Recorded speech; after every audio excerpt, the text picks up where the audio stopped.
All right, Buck, another edition of Who Would You Rather Have, talking running backs today. We're talking about Jay Ajayi, who was on a roll for the Miami Dolphins, and Spencer Ware, who's on a roll for the Kansas City Chiefs. Yeah, two nice running backs, but I'm going to focus on Spencer Ware and what he's been able to do for the Kansas City Chiefs. When I look at the stats, he is averaging 123 scrimmage yards per game this season.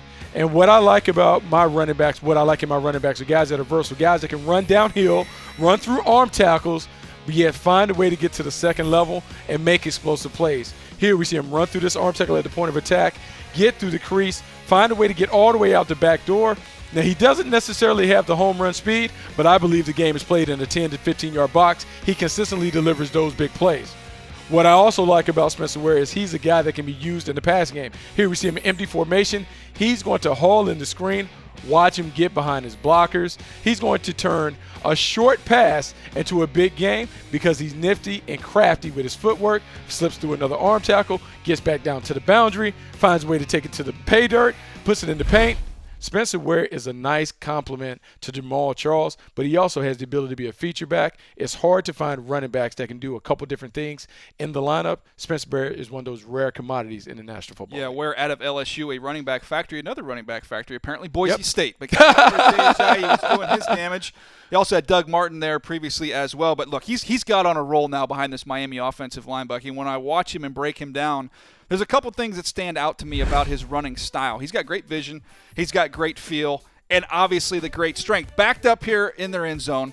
Watch him press the hole. He's going to bounce it. Then watch him put his foot in the ground, make this sharp cut right here. That's what I like to see, but this is what's special. A little stiff arm here. He's got two guys converged on him. Runs right through one tackle in a stiff arm and then gets you a bunch of yards after contact. That's what he majors in, Buck. Another example here. Watch him press the hole, blocked up beautifully up front by the Miami Dolphins. They get him to the next level. Now it's up to him to make the free defender miss and make something happen, and he does a nice job of it right here, Buck. So offensive line, no doubt, playing great, doing their job well, but he is pushing the hole, he is breaking tackles, and he has provided an identity that was sorely needed for the Dolphins. I like both of these young running backs. I like the way both of them are playing. I think the coaching staffs have found ways to kind of put them prominently in the game plan. It's interesting to watch these guys because when I'm always looking at tape, I'm trying to find comparisons. Who's the guys remind me of? And when I look at Spencer Ware, he reminds me of Thomas Jones in his heyday. When Thomas Jones was in the middle of doing his deal for the Chicago Bears and the New York Jets, he reeled off 5 straight 1,000-yard seasons. I want to say the Cardinals as well. He started with the Cardinals. He finished with the Kansas City Chiefs. He also is a guy that had over 10,000 yards in his career. And so as I look at Spencer Ware and I look at some of the things that he's able to do, whether it's a feature back or as part of a tandem, I think he can be a special player, a guy that we'll eventually talk about being one of the best running backs in this little time. I like that comparison, Buck. I'm going to steal a comparison from TD, from Terrell Davis on Sunday. He hit me up with this one. I was talking about Jai. He said, he looks like Frank Gore. Oh, nice. Like Frank Gore. So I think when you sees in him is that power and that contact power. To be able to, there's guys that can lower their shoulder and power through a tackle. Then there's other guys just kind of have that grown man strength.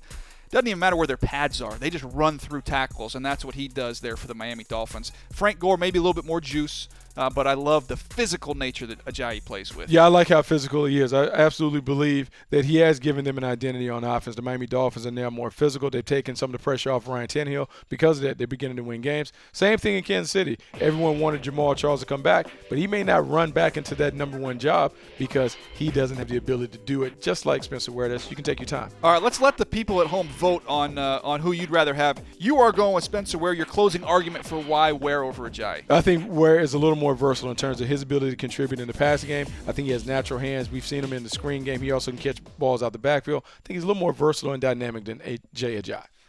To me, Jay Ajayi, I want somebody that gives an identity to my football team, and that can be on 4th and 1, could be 4th and inches. When you're backed up on your own end zone, I need those tough, gritty yards, and I think Jay Ajayi gives you that a little bit more than Ware does. Ware a little bit better in the passing game, I'll give you that. Big physical guy, Jay Ajayi. I can't argue that. That grit that Ajayi brings is why I lean in that direction. Again, let us know what you think. We have no judge here. You are judge and jury. Go to NFL.com, MTS video. You can find all of our videos, as well as YouTube.com/NFL. Let us know below which one won this argument.